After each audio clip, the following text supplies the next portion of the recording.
Welcome to the outer fringes of reality, where fact meets speculation, where paranoia meets illumination, where madness overlaps the fragile membrane of sanity. Do not be afraid.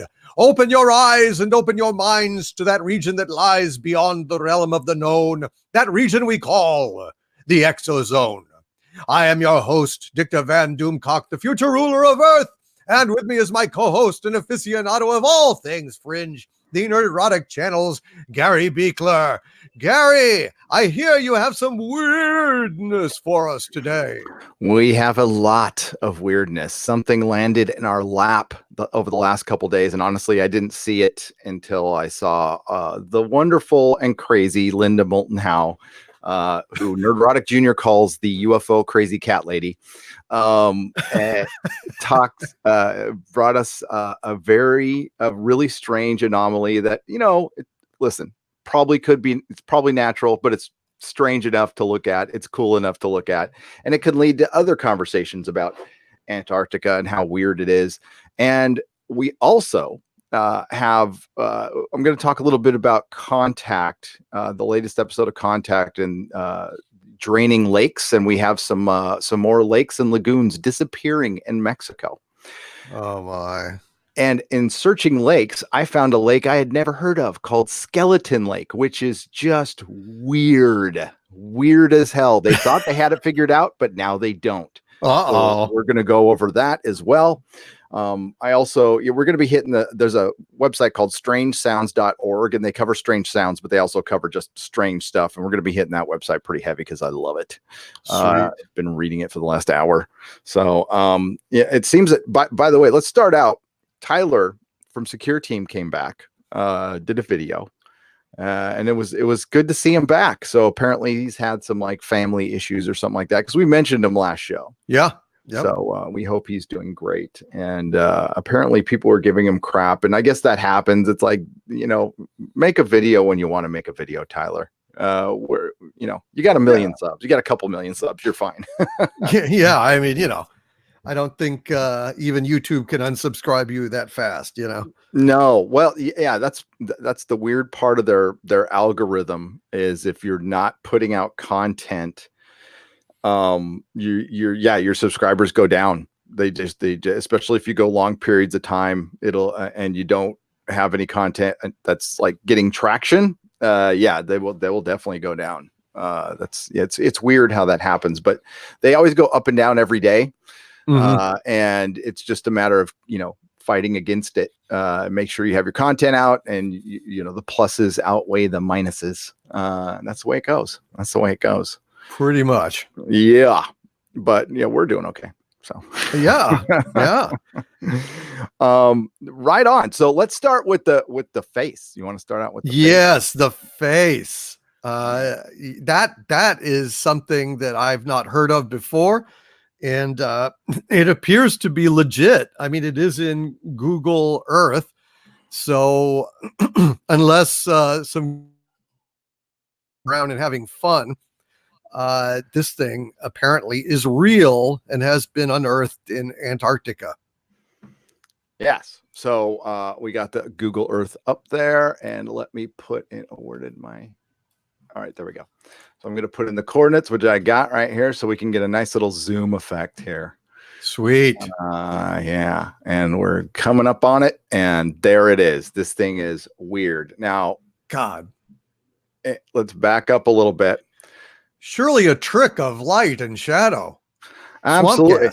Except when you you can go around. It does a 360 thing. I stopped it from doing it, but it shows you it's a face from all angles. Linda Moulton Howe went over, previous shots. What they do is they take shots over, multiple year spans, especially in Antarctica, because they don't have, like in where I live, they take a shot like every year or something like that. Mm-hmm. Here it's every few years. This is the clearest one they've had. First thing I want to point out is this. I noticed this. What the hell is that? Okay, so here that looks like some kind of it doesn't, I don't know, it looks like a sphere on a pole to me. Yeah. Okay, so because you have rocks right here, okay, Yeah. that are clearly sticking up. Well, those look like little spires or rocks or whatever they're called. This thing looks like it's like a little thing floating. Now this is, there's nobody around here. There's nobody around here, and this is like all glacier and ice. And then there's this little thing, and there's a shadow. And Linda was talking about the picture. I'm all, Linda, what is that thing? And she doesn't even look at it. I'm like, what is that thing? It could be nothing. I don't know, but this is weird. And the funniest thing, and I mentioned this to you, and when Linda was doing her video, she's over. So you're gonna go there. I'm going there, man. It's funny. She's all, this oriental face. And she just keeps saying it over and over again. I'm laughing my ass off. I'm going, you are such an old cat lady. I love Linda. She's kind of got off the deep end for me a little bit, but I still love her. She's done some good work. I don't know. But no, she has. She's amazing. And besides, if Dave Chappelle can do his bit, with the Asian connection, then Linda can certainly make an innocent mistake on that. And real quick on that, by the way, like I said in my live stream yesterday, national treasure.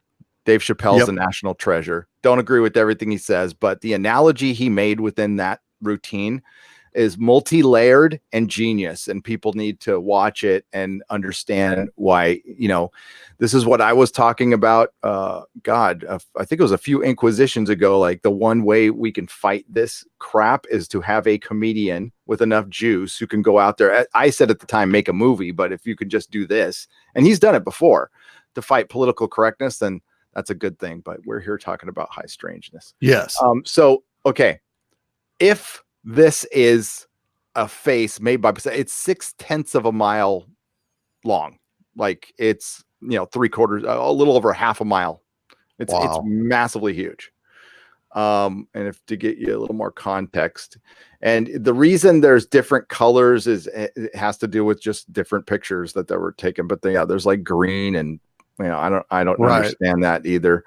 But and it's in the middle of fracking nowhere. And the fact of the matter is, so Linda Moulton Howe has been talking to a couple of insiders about some base being under 2 miles of ice, and like, you guys can take with the will with that one. The thing is, if they find actual ruins on Antarctica, it's going to have to be in the mountains. It can't be under the ice. If it's under the ice, it's pulverized into powder. There's nothing under the ice, period. There's nothing that would survive that much weight. It's just not going to be found. So if they find some kind of weird anomalies and ruins, it'll be in the mountains. Right. I don't know. It's certainly is bizarre. I lean towards it being natural, but it is, you can even see the curvature of the eye on the other side, though. No, it's not natural. I don't think it's natural. I think it's real.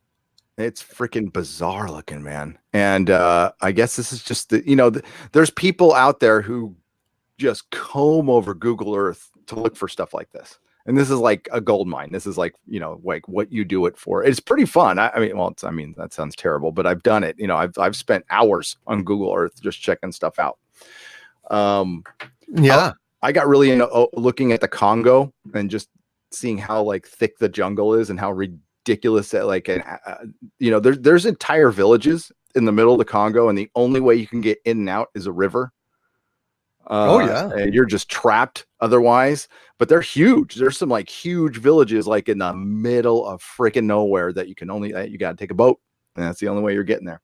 That's why that's why I give some credence to the possibility of Makili Mbembe, the dinosaur that apparently lives in the Congo. That there's been stories for years and years and years and years and years.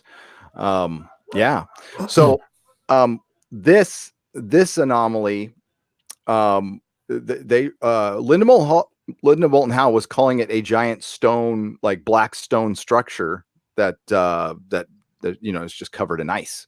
So it's pretty crazy. This is pretty crazy, man. The nose, the ridge on the nose right here. Yeah. That's I was I was wondering, what kind of material we were going to have last night. This fell in my lap. I'm like, awesome.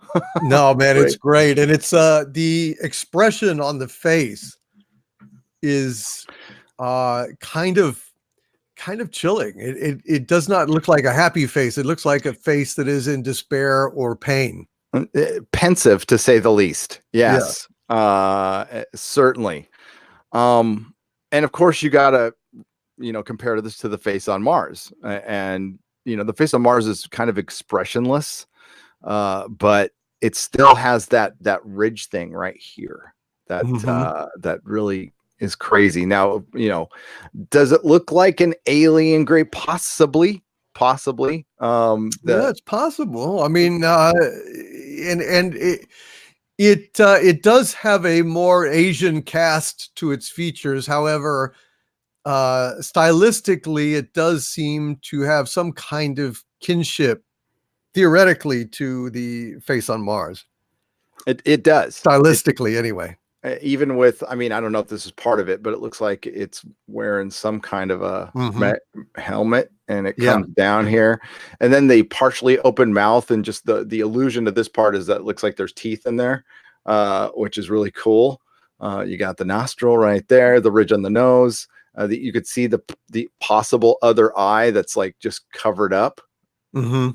right here. That's weird. Oh, for sure. Yeah. Ridge right there. I mean, that's, and it reminds me of what was it? It's in Canada. The profile of that elongated skull, like Native American looking guy. Have you seen that one Yeah. before? Yeah, that sells. And that one's weird. That one's really weird because that looks absolutely real to me on that one. So, Mhm. and that one's giant as well. So you never know. I mean, the Nazca lines exist. So if there was some civilization, maybe Antarctica isn't as old as we think it is. Maybe the ice is a lot younger than we think it is. I think they pretty much got that leveled out. Or maybe there was just a civilization millions of years ago that we Yeah, never right. knew about, which I think could have easily have happened. We know little to nothing about history, only what we've dug up in the ground. So, And what survived whatever cataclysms rendered those ancient civilizations obsolete, you know? yeah. And we don't even know what cataclysm. I mean, we're not even sure on the cataclysms. They can't decide on, especially the one 12,000 years ago. There's a camp that thinks it's a comet. There's a camp that thinks it was ejected plasma from the sun. There's a camp that thinks it was a giant volcano, and it could have been any one of those things. And then there's people who didn't think it existed at all, like that there wasn't Right. a cataclysm, even though there's signs of it like absolutely everywhere. Cataclysms, I mean, are common, Yes. relatively speaking, in history. And I think, well, part of the problem with the cataclysm thing, and I've talked about it before, Randall Carlson and Graham Hancock have run across this, is politics, believe it or not. They run up against the climate change people because of their theories, and it's ridiculous. I think both can be true or not true, and that's where things get weird and dogmatic, and science like loses me when they stop considering like stuff that's clearly there. Like Randall Carlson has walked around Washington forever, and it's clear that there was a giant flood of some kind, and the water had to come from somewhere, Right. So yeah. But there's also so let's get to the chat real quick. It's a super scroll. Yes, it's a super scroll. Yes, Renee Cruz, a super scroll. I wonder, I mean, it's probably not, but it just occurs to me, what if there's more of it deeper down, you know? What if It there's a body? I it, mean, because the chin would protrude, those features. I mean, even if it was angled a little bit, there might be a body under there. kind of Who like knows? an Easter Island situation where they thought Mhm. it was the heads for so long, and then they found out that, about 25 feet under the ground, there's an entire body to some of these things. Right. And Easter Island can be a show by itself. It's Robert Schock who's really made a point to go there quite a bit, and he's a geologist, and a lot of the statues there are buried up to their chin and stuff, and people thought they were just buried, but they look like they were knocked over in some sense. He says that's sediment. It's actual sediment, which would take thousands of years to build up. Mm-hmm.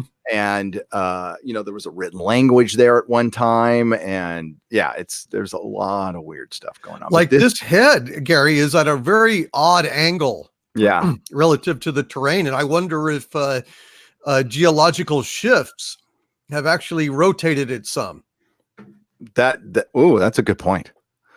That's a very good point, considering how old it would have to be. Mm-hmm. Yep.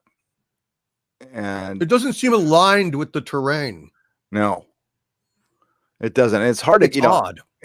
We're on a semi 3D angle here, but we're at a really, here, I'll back out. It's showing it at a funny angle too. Oh, dude, wait a minute. Go back in there. Go back in, track in. Stop. Okay. Zoom out a little bit. I feel like I'm Deckard in Blade Runner. Zoom out just a little bit. A little bit more. Yes, exactly. Thank you. A little bit more. Stop. Now look, don't those two mountain ridges seem parallel? The one that it's on and then the one behind it. Oh yeah. Look how fucking identical they are. Look at the third. And then the third one back there. It looks like some kind of deliberate structure. Look at the parallels. Look at this. Boom. Boom. Yeah, look at the big swath there, and then on the other side also parallel ridges. That's weird, man. It looks like somehow that range got bifurcated by some kind of impact or merely continental drift or the accumulation of ice or movement of a glacier or something. But that doesn't look natural to me. That looks, especially when there's a big swath, like you said, right through here. Right. Like something came in and just plowed through this. Mm-hmm. Let me go back a little further. Now, it's easy to, it seems to be real structure there. The thing is that it's jagged. And so I didn't immediately see it, but just kind of moving in and pulling out, it just occurred to me that, that maybe at one time this was really structured and just over time and erosion and stuff, it's shifted a bit. Now the face who knows what it's constructed of? I mean, if she said that it's black covered with, ice, then it might be of a much more durable and mysterious kind of material than the surrounding, architecture that enclosed it originally, which is now kind of degraded and chipped like rock. It's freaking weird, man. That's so cool. And what are these little suckers down here? I don't know that. I mean, they're weird, but that other thing almost looks like some kind of monitoring, camera or alarm or something that the government placed there. I could be wrong. Of course, if it's a monitor, what is it monitoring? I mean, it's not like grave robbers are going to come and lift it. It's odd, isn't it? Yeah, that looks man-made. Might be some kind of satellite uplink. Yeah. Maybe they've got something to relay stuff to a nearby base or something. I don't know. Yeah. Or maybe they suspect it's a UFO base and they're trying to catch UFOs entering the mouth, because UFOs are definitely around in Antarctica. Oh yes, there have been multiple accounts. And again, if you wanted to hide out, that would be the place to go. Yeah. That one caught my eye immediately. I'm like, what is that thing? Especially, but there was one angle I was looking at. You could see there's like some writing. Yeah, I think there's the writing right here. That's from the photograph. There's some kind of writing right here. I can't read what it is, but it's no big deal. But that's definitely the weirdest thing I have seen in quite some time. And I have no explanation for it. For something like that to happen naturally, that's pretty bizarre circumstances. in this mysterious land that we know nothing about. We know it's old, it's covered in ice. It used to have forests. I mean, they found petrified leaves here, and lots of other things. Now, I can't remember if they said it was like a forest or like a jungle before, but this had to be back in the Pangea days, probably. That's nothing to be taken lightly. No. No one knows its secrets. It's like nothing you ever gone after before. I'm a very cautious fellow. You know what a cautious guy I am. Dun, dun, dun, dun, dun. Sorry. No, but don't apologize for repeating some of the lines from the greatest movie ever made. It is definitely one of the greatest movies ever made. No doubt about it. Certainly the greatest adventure movie ever made, period. Marcus. That's the line I was looking for. Oh, Marcus. Yes. Lightning. They call him Beloche. Belloc. They have not a brain among them, except one. He's very clever. He's a Frenchman. They call him Beloche. Belloc. There. On my, we used to do that impression can you imagine 12-year-olds trying to do that impression? Oh, hell yeah. Voice is cracking. Yeah. It's so good. All right. So we could stare at this thing all day, but we're not going to. That is very bizarre. We'll get to the chat a little bit, and then we're going to go to our next anomaly. And I think I want to go to the Skeleton Lake thing because sounds good. Yeah. Funny freaking weird. But let's get to the chat here. I think we got a couple super chats. Oh, more on a couple super chats. Michelle P for $1.99 says, "Hail Doomcock, hail Gary, hail ExoZone." That's right, the ExoZone. Paranormal in the mid-afternoon or after late afternoon, depending on where you are. East of the Rockies, south of the Rockies, above the Rockies, below the Rockies. We need a below the Rockies line. And below the Rockies line, you are live on the ExoZone. Hello. This is Satan, long-time listener, first-time caller. Yes, Satan. How are you? Evil. Excellent. First time, long time. You can hear like screams in the back and stuff. Yeah. I want to say I find your coverage of UFOs far-fetched. Yeah. And Father Malachi Martin, he's down here with me. No, I'm just kidding, Father Malachi. Poor Father Malachi. May he rest in peace. I think he was offed, personally. That was me. Uh-oh. Yep. He died under very mysterious circumstances. So, shit. Criminal Imagination for 5 Canadian pesos says, "Can't wait to see Doomcock and Rise of Skywalker." Wait, was that fake? Was that a fake poster? It looked like the real one. Well, it was better than the real one. I think it might be. I think maybe all of my protestations against Disney and Star Wars have been part of an elaborate propaganda campaign, and really, I'm unveiled as the new villain in Episode 9 to smooth things over and to more shill than shill. That's our motto. That's right. Nah, I just made it, but it looks cool. No, well, if Doomcock shows up in Rise of Skywalker, that would make about as much sense as Emperor Palpatine showing up in the last minute. Maybe a little more sense, to be honest. Honestly, because I mean, I didn't die 30 years ago and get thrown down in an explosion and shit. It's just bad. I just made a video like kind of going deeper into the trailer. And like last time, my main beef was with the original footage, which I found to be insulting as hell. In this one, I kind of go over the new footage. And anyway, I don't like it any better.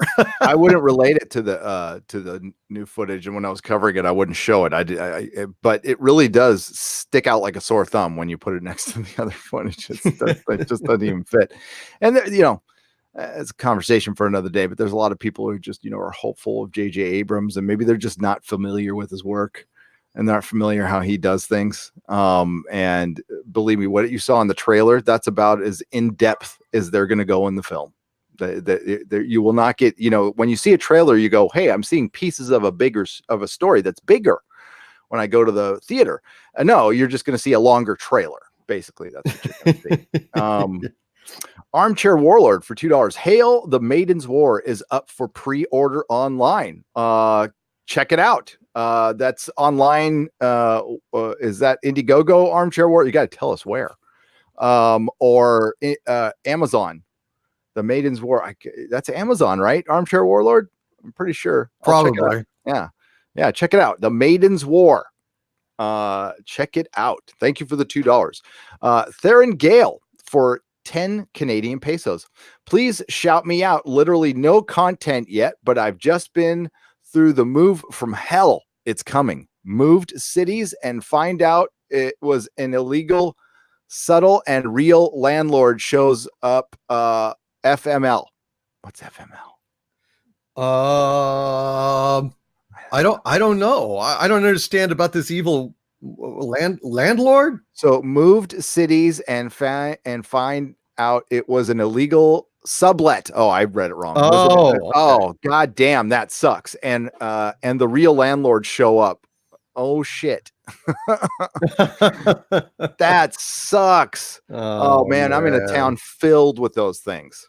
Next door neighbor. My next door neighbor has like 30 people living in his house. So Nicholas Horton for £2. It's the face from the Mummy.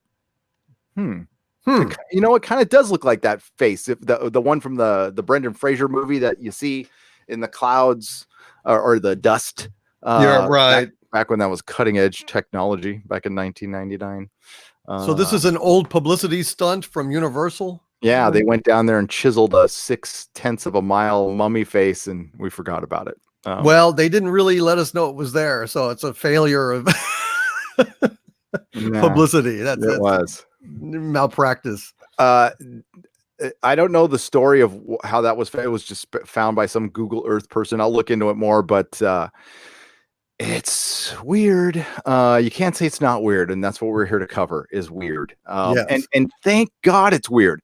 That's why I like this stuff. We've talked about this before. The reason I like UFOs and I like conspiracies, it's because it shows that life is not that linear and boring. It's right. Very strange. And I like that. Mexican Iron Man for $9.99. Disclosure is everywhere and almost thunderous daily. Contact is now. Should Mexican Iron Man plan to attend? Should we all attend September 20th, 22nd, Area 51 in the desert? I don't know. It's like it's like next month. Yeah, I think not. I think not. Yeah. It's dangerous. It's going to be, uncomfortable. It's not going to be, a lot of fun. I mean, if we had, if I thought there was an actual chance to actually storm it and get in and get out with my ass attached to my body still, maybe.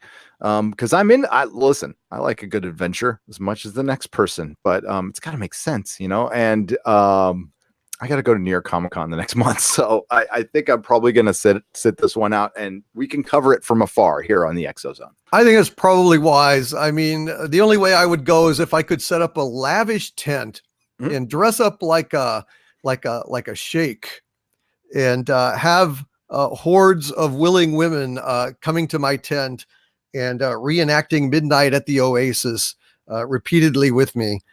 In which case, then I will go to Area 51. Well, a little south.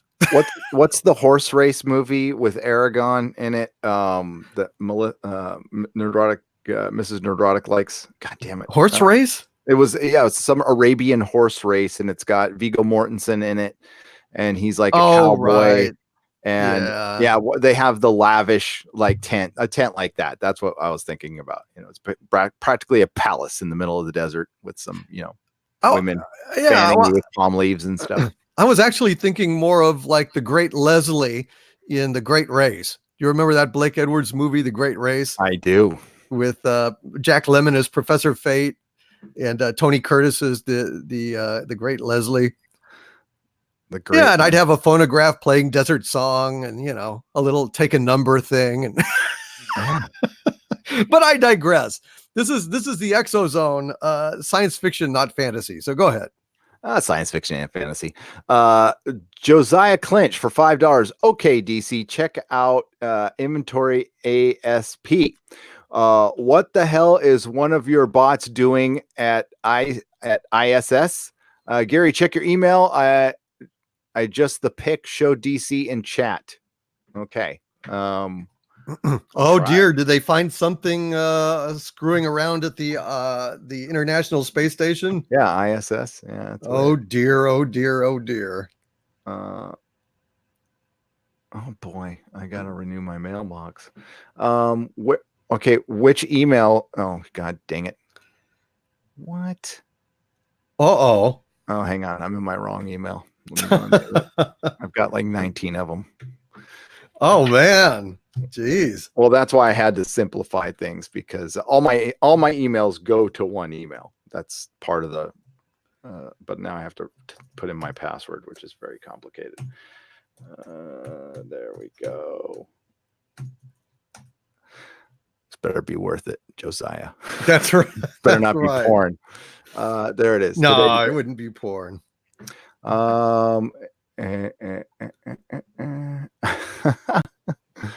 Okay. I'm seeing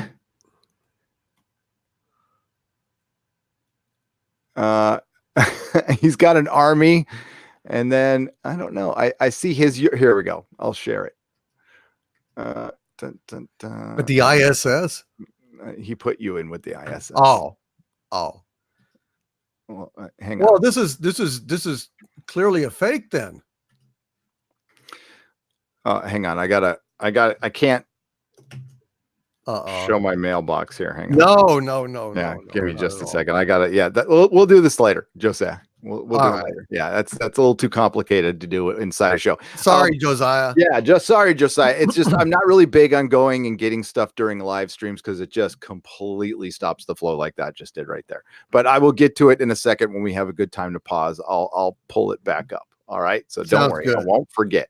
Brother Malachi for $20.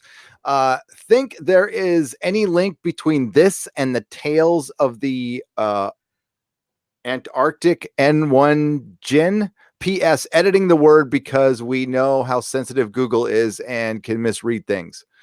Even though the word means mortal human in Japanese. I don't know, Brother Malachi, for $20. I think I don't know if it was, I think it's more of it. I think the ice, the way it looks more alien to me. It actually it looks way more alien to me, and that's why the weirdness of it is that it reminds me a lot of the face on Mars. Mm-hmm. It does, with the helmet on. Yeah. And considering that, we've civilization made the pyramids, considering the Nazca lines, considering we have been known to make giant statues. We have one in the middle of the bay in front of New York.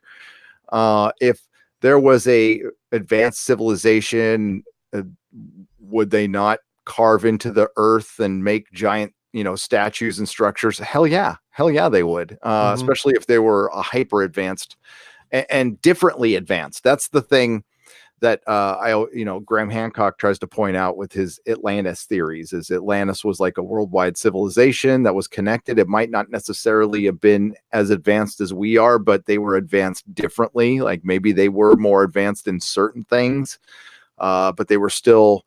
I think he equates it to like something in the 1800s. As far as being advanced civilization, they were able to circumnavigate the globe and map it. So yeah, that's weird. Well, those are the Pierre Reese maps, the old maps that show Antarctica when we hadn't discovered it yet. There's no explanation for those. What archaeologists do is don't talk about it. That's what that's their big resolution for it, is to not talk about it. And so you leave it to Graham Hancock and they talk about it. And that's one of the most bizarre things out there to me. So absolutely. I think that there's just a whole lot of buried mysteries on this earth, literally buried, but also, figuratively buried. And, the fact that even carving a giant face facing outward into space is so similar in function to the face on Mars that one cannot help but wonder at the root cause for these structures. Is there a commonality between the beings that made it? And is this evidence, or at least, contributory, hypothetical support for the notion that, life here began out there on Mars? And well, which is something I believe personally. I think there was a giant civilization there that got wiped out. There's a big scar on the planet. There's a big damn scar. Oh yeah. So here we go. I can. There. Now we can share it.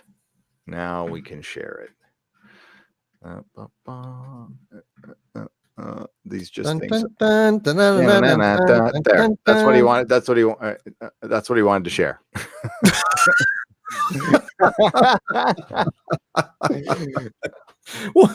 He's coming. He's coming for us all. I'm coming for you. God damn it. I'm pissed off. Look at that army. That's a fantastic graphic done by Mr. Nailson. Mr. Nailson. Yes, and Doug himself. Yeah, Doug's awesome, man. So let's go. We'll get back to the super chats in a second, okay? Because we're gonna go to check out Skelton Lake, which is freaking weird. There seems to be a plausible explanation for this place until the DNA came back. Then there wasn't a plausible explanation for it. So there's two articles that we can go to. Here's the first one. And we'll stop sharing that wonderful picture. And we will go to Himalayan Skelton Lake. Mystery just got deeper. So I don't know if you guys knew this or not, but there's a lake in the Himalayas that's in India, the Indian Himalayas. That's in between two pretty large peaks. It's a glacial lake, so it's frozen part of the time. But then one summer it decided to melt quite a bit, and well, it was surrounded by 800 human bodies. 800. Wow. And in various forms of decay, but they still had shoes on, bamboo spears and stuff. So the initial, so it's called Skelton. Like, they found it in World War II. They initially thought it was Japanese soldiers, possibly who were scouting to invade India at the time, which was a danger, who died of exposure. Was not them. They upon further review, they found out that these were from 800 AD. Some of the skeletons, not all. See, this is key. And it's on a pilgrimage route through the Himalayas. And what they initially thought, like, check out, it's bones and shoes everywhere. It's crazy. So what they initially thought is these people were on at 800 AD. They were on a religious pilgrimage, and a storm came along, and they were all pelted by giant hail. Now, there was a lot of common injuries. The skulls had blunt force injury. So they all died from blunt force injury to the skulls and the upper shoulder. So that's why they think it might have been the hail. How it killed everybody, I don't know. The big problem with this, though, is they did some DNA, and there is some dead people here who were definitely from the region, Asian. And then they found some Greek and Mediterranean bodies mixed in. Nobody's related to each other, and they're 1,000 years apart. Wow. So that's the mystery of, I had never heard of this place, but yeah, there's just bones everywhere. There is a video that this is an earlier video that kind of I don't want to show dead bodies, but I'm trying to get to, they checked out all the DNA, and that's when the mystery actually started. So yeah, this is put up by, oh boy, right there. And it's bizarre. So this could be the thing I was thinking. What they didn't mention in this article is Dave Paulides. I started thinking of that's what. Damn Missing it! That's what I was 411. thinking. Yep. And is this like a deposit place for whatever? The mysterious circumstances surrounding the events at a remote mountain lake found full of human skeletons are evading scientists who have looked deep into the bizarre incident. The remains of about 800 human bodies were discovered at a remote Rupkund Lake, located over 16,400 feet, 500 meters above sea level in the Indian Himalayas. And until now, the people were thought to have been pilgrims who perished in a storm over millennia ago. But it's not what killed the group of people, according to a new paper. The new study was written by a team of scientists led by Niraj Ray and an archaeologist or anthropologist, oh my God, what is this? Archaeogenicist, something or other. Archaeogenicist. Huh. Archaeogenicist. Okay, big word. At the Birbal Shni Institute of something in India. It's the Institute of looking into shit. And right. It was published today in the Journal of Nature, attempting to answer what exactly happened at the so-called Skeleton Lake over 1,000 years ago. A report in National Geographic says in the early 2000s, scientists studied DNA and the bodies on the broad results determined that the people were from South Asian ancestry and that they had all died in a single event around 800 AD, a cataclysm of some sort, or just a bad storm. But then they found with advancements in technology, the paper says, full genomic analysis from 38 sets of skeletal remains upend that story. And the new report says that the people were also found to have genetic ties to the Mediterranean, Greece, and Crete, and that nobody was related to each other, which is okay. So if you're on a pilgrimage, what are you, some kind of cult or something? You're not like with your family members. I mean, but even as far back as 100 years ago, you were generally with your family most of the time. Okay, we'll say a couple hundred years ago. I mean, like that. It's very rare for people not to be around some kind of family member, especially in these remote areas. These tribal areas. The scientists also have another group of 14 victims who they believe had died 1,000 years later in a single event in the 17th and 20th centuries AD. So, I mean, maybe it's just, a couple groups of people 1,000 years apart had some bad luck. I mean, sure. Reevaluate. That's odd that they would be such wildly divergent groups and periods. Yeah, it's really bizarre. It's very, very bizarre. And so I came across that one. I thought that was fun. Who knows? Yeah. So I was thinking David Paulides. That was the first thing I was going at. Apparently, David Paulides is going to start giving us his actual theories here soon. That'll be interesting. I was also thinking, totally unrelated, but did you ever see The Fourth Kind? It was with Mila Jovovich, and it's about that town in Alaska that had all of those alien abductions and people. I thought I caught a little bit of it. I didn't watch the whole thing. It was like on cable. Yeah, it was okay movie. I mean, it had some creepy moments, but I was thinking about that too. And maybe there's just areas where people disappear and then they get deposited. And I mean, this place is the middle of nowhere, kind of like where that face is. I mean, it's just in the middle of freaking nowhere. Right. You don't know.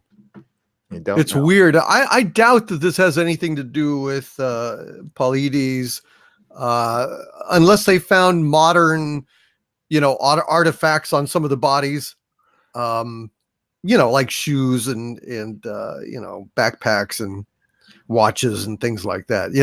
Yeah.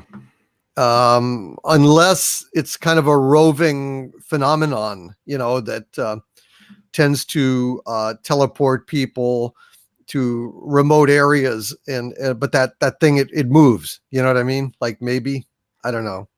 It just seems odd. It's a very peculiar thing. I can't really think of a logical explanation for why these diverse groups of people would be found in this location. Yeah, I can't either. And unless it was some kind of weird cult, maybe. But I mean, yeah, even okay, in the 1700s, that would be a hard place to get to. You'd have to be out of your effing mind to be walking around up there. Even when it's warm, it's still like pretty gnarly. And life wasn't that great back then, so you didn't have like hikers. Like, people didn't go, let's go to the Himalayas for fun. People didn't do that shit back then. So no. yeah, I mean, they do it Only now. professional explorers, Yeah. A definite mystery. I'll look into it further, but we need to go to, and then we're going to get it back here. Let's do a couple super chats first, then we'll get back in there and find out what the people are saying, and then we'll get to the other chat too. The other chat. This is a good question. The Talons of Wayne Chiang for £2. I'm doing this out of order, so I'm going to go backwards a little bit, but this one caught my eye. Hi guys, any plans for a Bermuda Triangle ExoZone? What do you think, man? Well, it might be good. I'm pretty convinced that there isn't anything to this Bermuda Triangle stuff. Statistically speaking, it's my understanding that ships and planes don't go missing in the Bermuda Triangle with any greater frequency than anywhere else in the world. And this whole idea of a triangle is just a human construct anyway. I don't know. I mean, we could talk about it and see if there's anything to it. We could investigate it, but my current feeling is that it's just bogus. What do you think? I think there's something to it. I think there's something dimensional, weird. Mm-hmm. Is it any more often than anywhere else? I think it's been proven that the frequency is pretty average, but I've got to say that there's one book that got me into the paranormal more than anything ever, and it was Charles Berlitz's The Bermuda Triangle. It's a great book, and it's basically like In Search of the book. Right. It came out in the 70s. I remember reading it when I checked it out of a library when I was a wee little lad, and read that book cover to cover like a million times. And the reason I had to was because I was on a road trip with the family and it was miserable. I was like, like fucking think of Chevy Chase vacation. Like we even had our station wagon. It was a Pontiac Grand Safari. So it looked like the Griswold Mobile. And this was before Vacation came out. So all I had was that book and a comic book. And I just read them over and over again. It was terrible. Yeah. So it'd be something to talk about. But yeah, I think that's one of those legends that with modern times has kind of gone by the wayside a little bit. Right. Because of technology. Now, is there something under the water in that area? Oh God, yes. I think there's definitely like structures, which maybe might cause a magnetic anomaly, causing instruments to screw up. Maybe there's some piece of technology or some giant mass down there of something that F's up the magnetism. Maybe. Just a big UFO base. Or just a big fracking UFO base. Or USO, I guess. Brother Malachi asked the obvious question. It was Tyrone Beard asked the obvious question for Australian $2. Has anyone seen Prometheus? Unfortunately, yes. Yeah. Yes. Yeah. Great concept, poorly executed. Very well. Yeah, it's pretty much that was.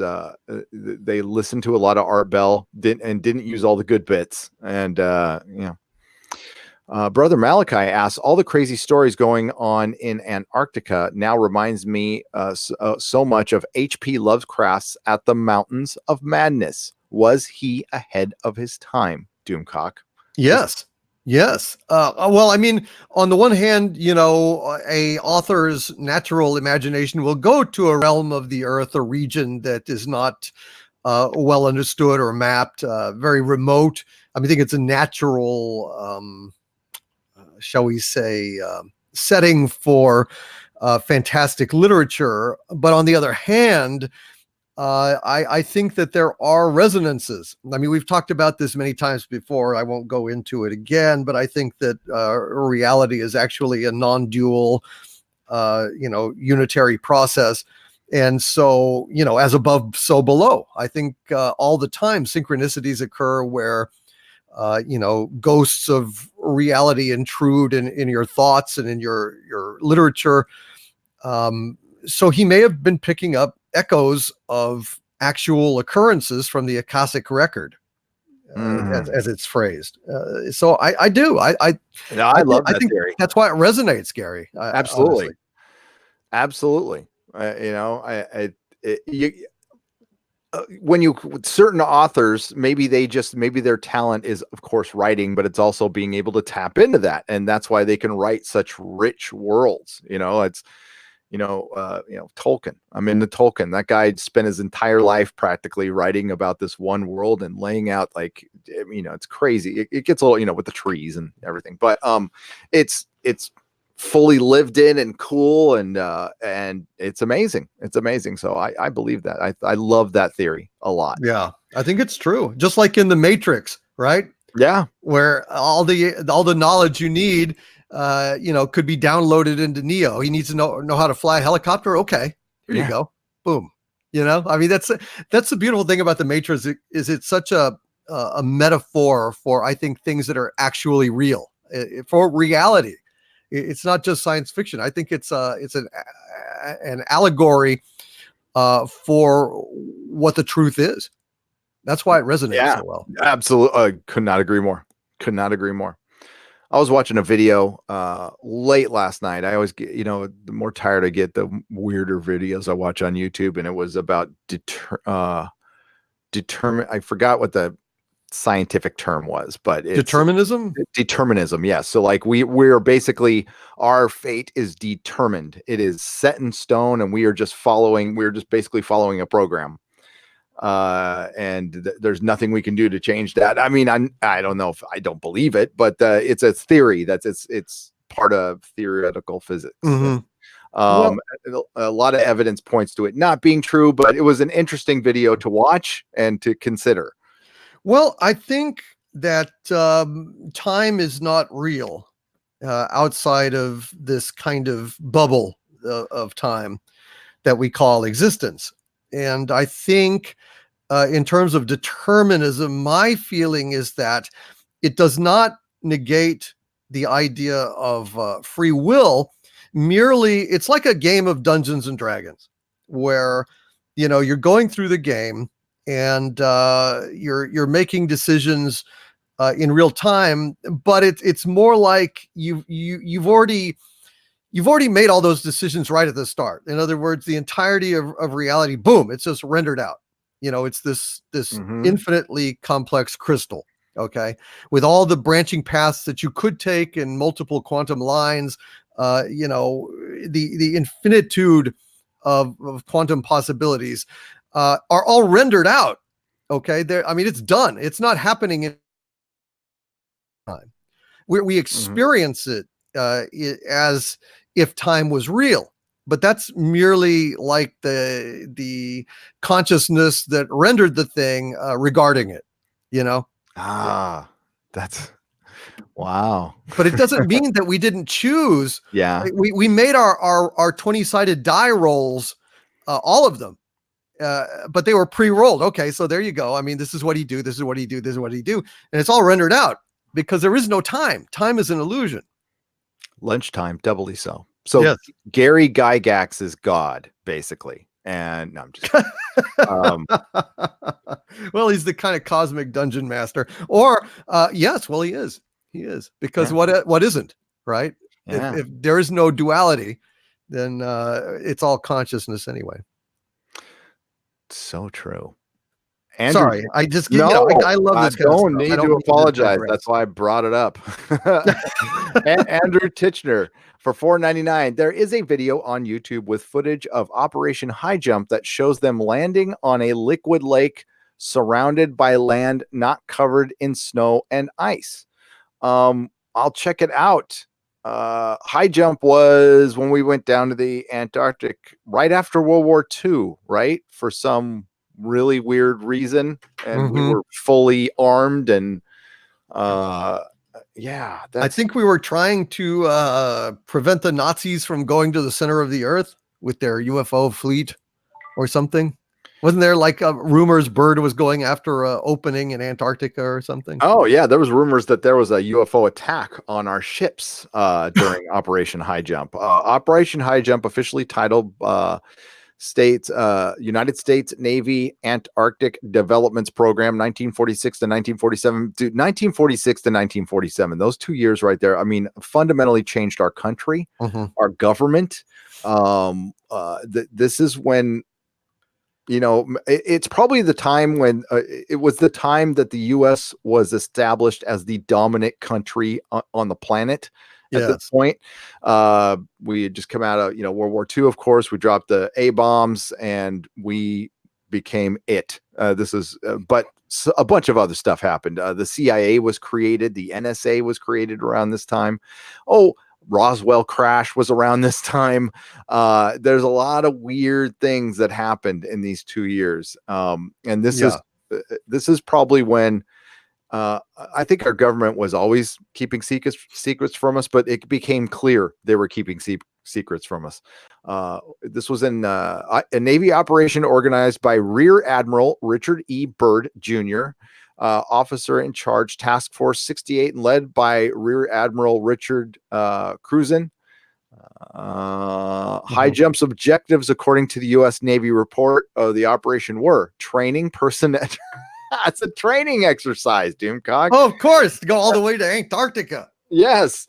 And testing equipment in frigid conditions, consolidating and extending the U.S. sovereignty over the largest practicable area of the Antarctic continent, publicly denied as a goal even before the expedition ended. Determining the feasibility of establishing, maintaining, and utilizing bases in Antarctica and investigating possible base sites, developing techniques for establishing, maintaining, and utilizing air bases on ice, with particular attention to later applicability of such techniques to operations in interior Greenland, where conditions are comparable to those in the Antarctic. Amplifying existing stores of knowledge and electromagnetic, geological, geographical, hydrographic, and meteorological propagation conditions in the area. I think that was kind of buried at the end. I think that's why they were really there. Looking for a giant UFO base. Oh, that's not in this. I don't know why. Supplementary objectives of the Nanook expedition, a smaller equivalent conducted on eastern Greenland. Yeah. So I don't believe any of that. I just don't. Really? I guess I'm a skeptic. At heart, Doomcock. I think we went down there looking for fracking UFOs. Well, something. It's weird. Although I am completely skeptical of the fact that UFOs attacked our ships because, well, the UFOs would have won. You know? Yeah. Oh yeah. I'm just they had an entire Art Bell episode on the Admiral Byrd. Came back a changed man and all kind because all the weird stuff that. And now I could believe that he went down there. They found something weird and it freaked him out and he couldn't talk about it. That I can believe. But sure. Oh yeah.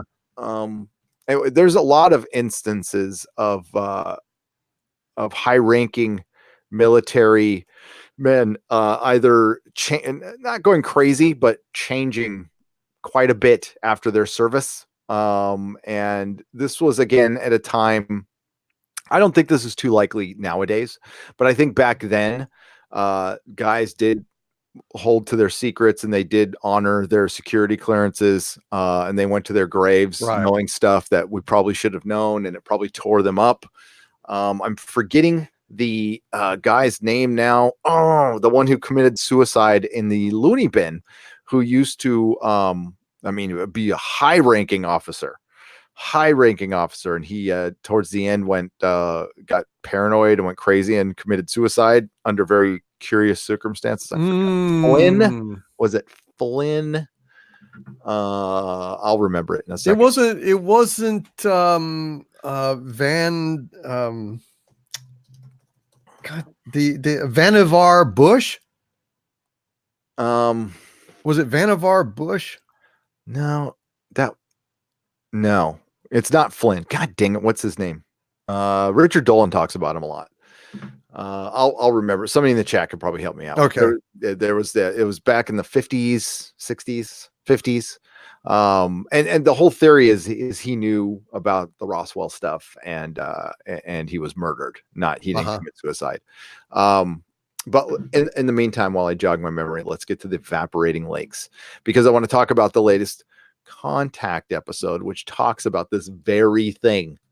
And it was interesting. So if you're paying attention to the show Contact on Discovery, it's kind of a continuation of Unidentified. It feels like it's made by the same people. And what they are doing is they're getting a little weirder than Unidentified. So their first episode, they studied strange sounds, particularly the ones in Tampa during the baseball game, and it led them to mapping out sightings of orbs and stuff up the East Coast, and all the sightings ended in this one town.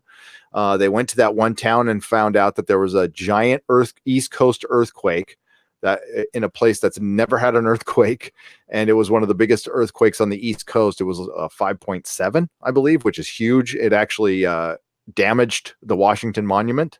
It happened in August of 2011, and this is right around the time, if you guys remember, August of 2011 and August of 2012, there was a crap load of strange sound videos popping up on YouTube. I watched hours of them. Oh yeah. And I think that, Tyler, got quite a few subs off of those. And they were equating the strange sounds to possible what they did is they talked about the Tic Tac UFO and how the Tic Tac UFO didn't make any noise, although it was going at this ungodly speed. And if it's within our atmosphere, it should by all means be making a noise. There should be sonic booms. It should be multiple sonic booms, boom, boom, boom, boom, boom. But it's not. But they equated that maybe it's another noise. It might not be a sonic boom. So they found all the strange sound videos, which at the time, there was a lot of people running around saying that these were fake, but there's some very authentic ones. They are absolutely real. They've been reported on the news. And so they equated that these strange sounds might be coming from UFOs, ones we can't see or something. And maybe there's some relation to it causing earthquakes. And, so the latest episode is they've been globe-trotting, and they went down to Mexico, and they went to a part in the jungle where there's been a lot of UFO sightings. They found a cave with some strange carvings. There was also they're finding out that aside from earthquakes, they're relating a lot of UFO sightings next to volcanoes. So what they're trying to put together is there's earthquakes, volcanoes, there's UFOs. There's always UFO sightings. There's UFO sightings prior to earthquakes, after the earthquakes, or after major disasters. There was even UFO sightings at Fukushima at the time. Wow. So what's behind this, I don't know. But the most recent thing they found was a lake. They went to Chile. They talked to a mayor, and the mayor this is a weird story. Okay, but let's just go with it. The mayor was sleeping on a boat at 2 a.m. I mean, who does that? I don't know. Maybe he was out fishing and just said, I'm going to take a nap right here and just fall asleep on a boat in a lake at 2 o'clock in the morning. Said he's woken up by a bright light. And there's other witnesses to this too. And this giant UFO was sucking water out of the lake. And he said the next day they reported that the lake was drained by 8 meters, like an ungodly amount of water. Bastards. Gone. Well, we've had a strange occurrence, and this happens in Mexico quite a bit, by the way. Lakes disappear. They call them evaporating. I don't Oh my know. I don't know God. how to think something. I mean, drain, but evaporating. I don't know. I don't Oh know. man. So some of the mystical blue-green lakes of the Lucandan jungle in southern Mexico are drying up this year. The Metzobac Lake, which normally covers 220 acres, 89 hectares, dried up completely this month, leaving cracked mud where the translucent waters normally reflect the surrounding jungle. And yeah, Tyler brought this up in his last video too. We are familiar with Mexican rivers and lakes suddenly disappearing underground in cracks or sinkholes, but now lagoons in the jungle are completely drying up, evaporating, disappearing, experts say. The strange phenomena is the result of an extended drought and rising temperatures in the region. Well, it's always hot down there, to be honest with you. Uh-huh. Moreover, about 350 Lacandons and indigenous groups are still that still use traditional dress of long hair and white cotton tunics depend on tourism, fish, and water from the lake and 20 other jungle lagoons nearby for their livelihood. In recent days, they worked with biologists to capture and transfer crocodiles, fish, and turtles from the dried up lake. So they've dried up so fast that they had to, I mean, I just don't understand how something can dry up. I can see how it drains. Sinkholes, drains, that happens all the time. It happened to a lagoon near where I live in California. Betaquitos Lagoon, like dried up one year. Or Wow. it went down a drain, basically. There was a big sinkhole and just everything went down. But then the ocean water came and refilled it. But some of the older Lakodans remember that the Mazobek Lake, the name means the god of thunder. They should rename it to Love and Thunder. In the Mayan language, had dried up once ago in the 1950s. Once ago in the 1950s.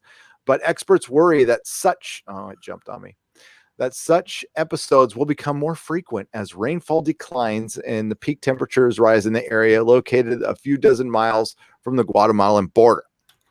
So it's pretty bizarre that thing that's them pulling out a crocodile right there. Holy crap. And that stuff's just disappearing. I don't know if it's evaporating though. That it takes a long time for something to evaporate. And Yeah, lakes evaporate too, but but there's no way. I mean, that's why it's a lake. I mean, it doesn't. It's not just going to evaporate. That's weird. Yeah, it's very weird. It's very weird, and part of a part of what Tyler does, which I really like, is he brings, he just doesn't do UFOs. He was doing like all the dead fish. Remember, there was a long time, and it still happens where just thousands of dead fish would be floating in a lake or something like that. And he would do a video on that going, oh, what are we coming to the end times? Are we coming to, I think part of it is we're just more connected now. And this weird shit happens all the time. But this is particularly weird because of what they brought up in contact to me. And they have what they found is the lake that was getting water sucked out of it in Chile was actually a giant caldera, was an actual volcano. Now, we don't know what the conclusion, because the episode ended. So I don't know what the hell the connection was. I'm like, well, so there's UFOs, there's lakes. What are they, environmentalists? Are they scientists? Are they here checking things out? Do they have a base? Is it access? I don't know. I don't know. But I guess we'll find out the next episode, to be honest with you. But God damn it. Yeah. That's just very weird, Gary. I'm disturbed by this idea of a UFO stealing water from Earth. I've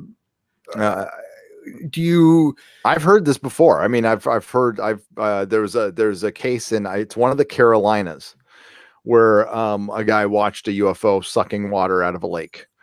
And Jesus. I think Tyler's had a couple of videos of UFOs sucking water. And you know, if they need it for some kind of resource or if it helps fuel the ship somehow, I have no idea.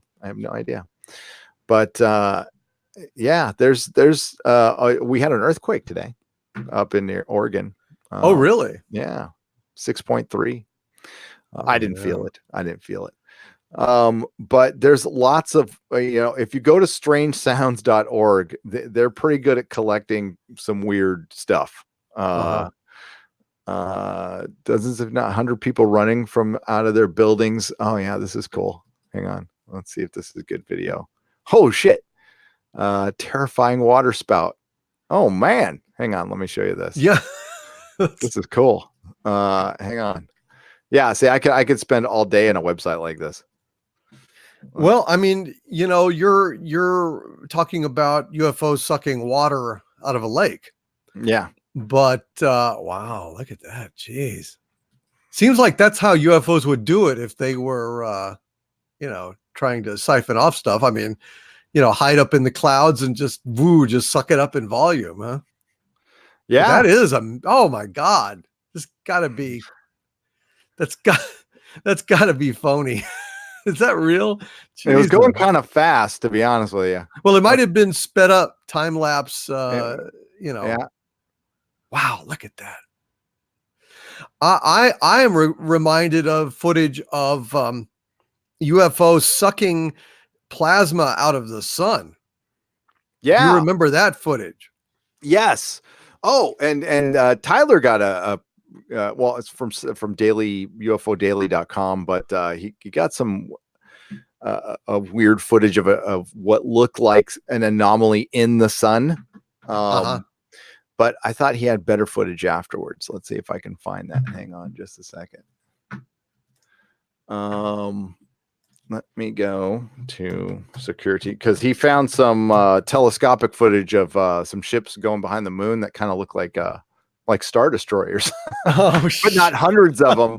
Not hundreds of them just hanging in the sky and not with their lights off. With their light, yeah. How save energy? Yeah, because you know the first order isn't as flush as it used to be, so they got to conserve power and turn off lights when they're not using them. It's so dumb. It is terrible. It's absolutely ridiculous. But I mean, like, yeah, there's people who think it's cool, and yeah.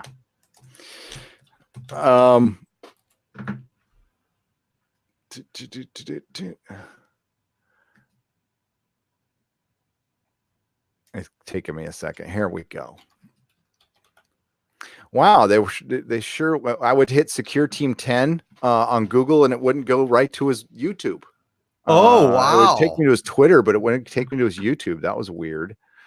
More shenanigans.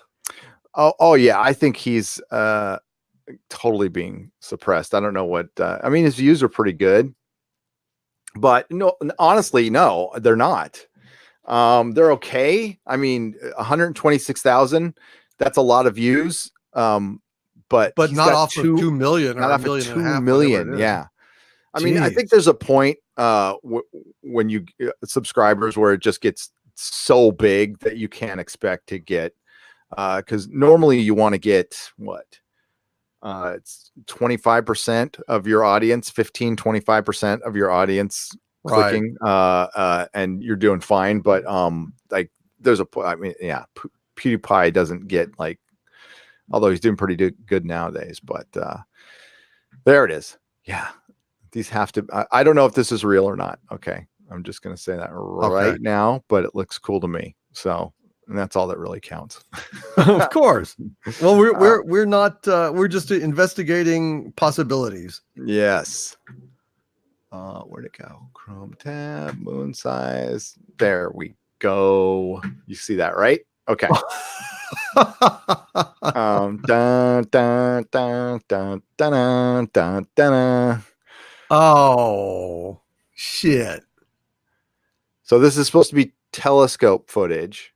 Well, that's the moon. That's not the sun. That's the moon. Yeah, this is supposed to be the moon.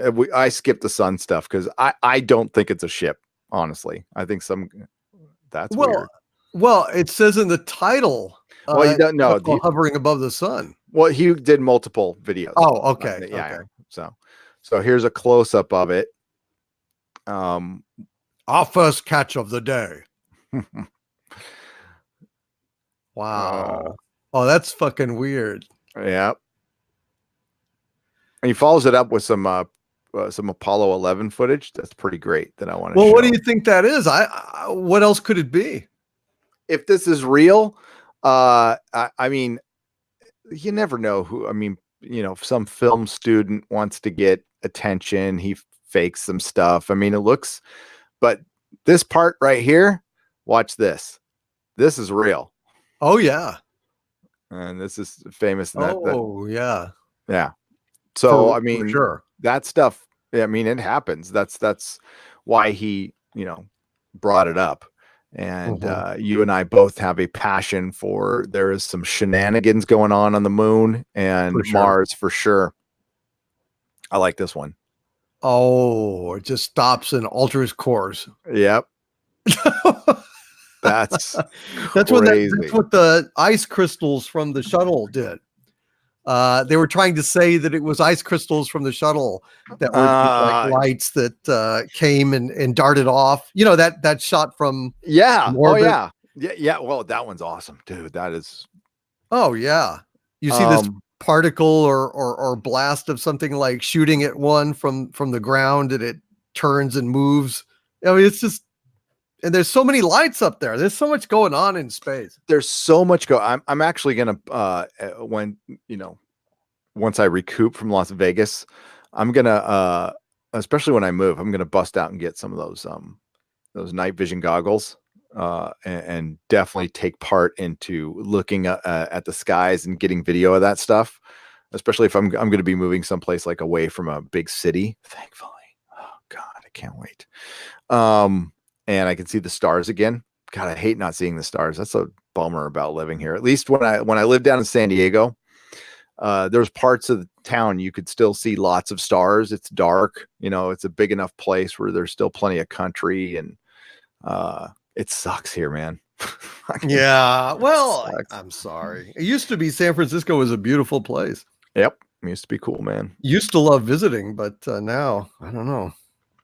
All right, so Cardinal. Oh wait, where do we leave off? Cracklin or okay, yeah, okay. So Andrew Titchener was the last one. Cracklin says, "Nerdcock, Doomrodnik, did you realize that combining your names make it sound really silly? Because it does. Just wanted to let you know. Yeah, it does. It does. Either way. Well, I mean, because we're talking about, doom and cock and nerd.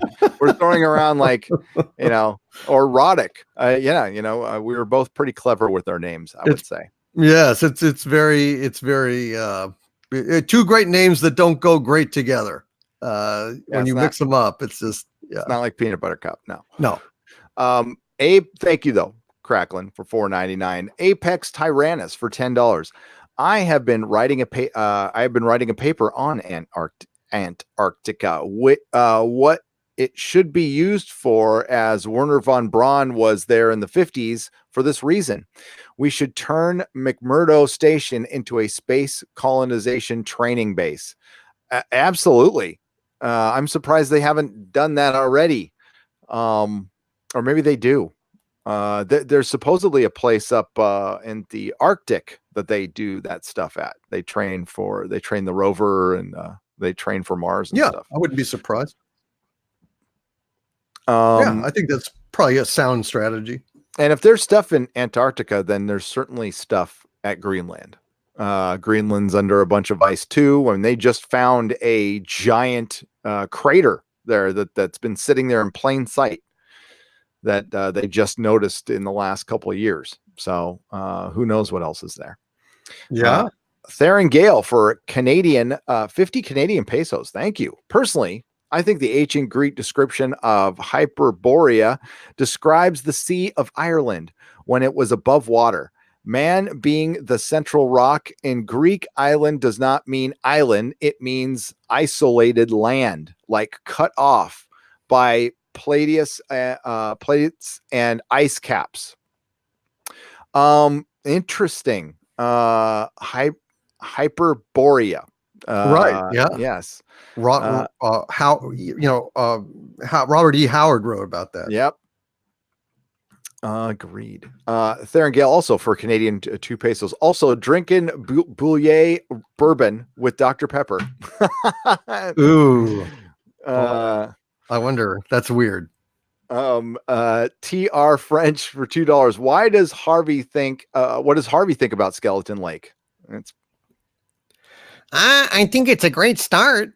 You know, it's a great start, but I aspire higher. I want skeleton continents and skeleton planet, because all you guys have it coming. Love ya. we do Wow. really have it coming though. We He's do. weird. Harvey's weird. His love is a very strange and eldritch thing.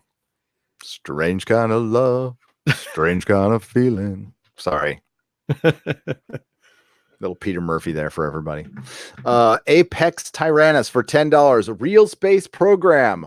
Self-sustainable nuclear and solar-powered Antarctica colony. First, train moon colonists on extreme environment survival, geological exploration, and methane extraction there. There are giant pockets of methane down there for sure. There's enough. There's a bunch of frozen methane in the ocean that if it does unfreeze, we're dead. By the way, Yeah, we're all dead if that happens. well, it's gonna big blue happen. flame. So get ready. Big blue flame, take us all out. The earth will fart. Oh God. Scott Williams for $2. Ask Harvey about Antarctica. He should know. I don't think he'll tell us though. I mean, I don't know, Harvey. I no comment. See, I can either confirm or deny what I know about your little ice mass called Antarctica. Scott Rainford for £2 says, "Did you see the new human ancestor reconstruction?" And not ancestor and Antecedent? Antisaur. Antisaur. Antisaur. Let me check it out. No, I have not. Turns out we're descended from a race of 6 foot tall ducks. That would a bunch of quacks. That would explain Disney. That's right.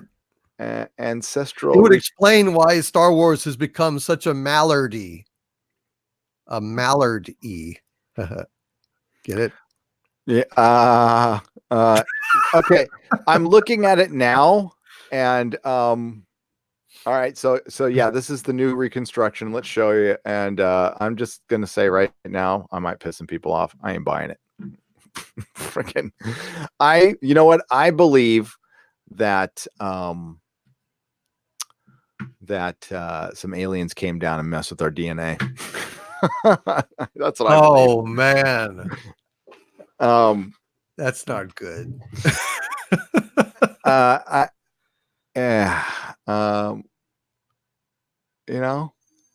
just think Lucy was a chimp, but that's me. That's just me. Anunnaki.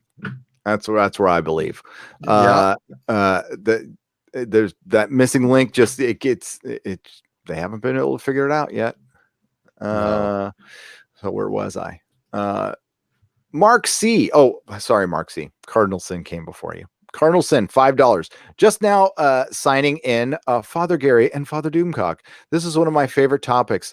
Is there a Stargate in Antarctica? Well,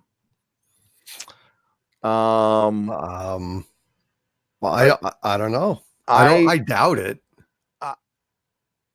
I think there might have been one in Iraq. There's that whole conspiracy theory that the reason we started the Iraq war at all was to get a Stargate in Baghdad or something like that. I think there's some things there we wanted to get, because I thought it was very strange that during the war that they clear, of course there was people who were going to raid the museums and stuff to get stuff to sell on the black market. How poor people can sell stuff like that when they don't have enough money to communicate with anybody is beyond me, but sure. But there was also some very weird stuff going on back then that we don't know about. Especially, I mean, that's a dude. Like half of our soldiers coming back really sick. You remember that? I mean, like that Oh doesn't get yeah. talked about that much anymore. Well, didn't I mean, I don't know, but I heard that we were using depleted uranium shells, which would have like screwed our soldiers up as well as, you know, whoever's left behind. So who knows? Yeah. I mean, that's not good. But I seem to recall in Afghanistan or in Iraq, wasn't there some kind of mysterious like black cube that fell down from the sky?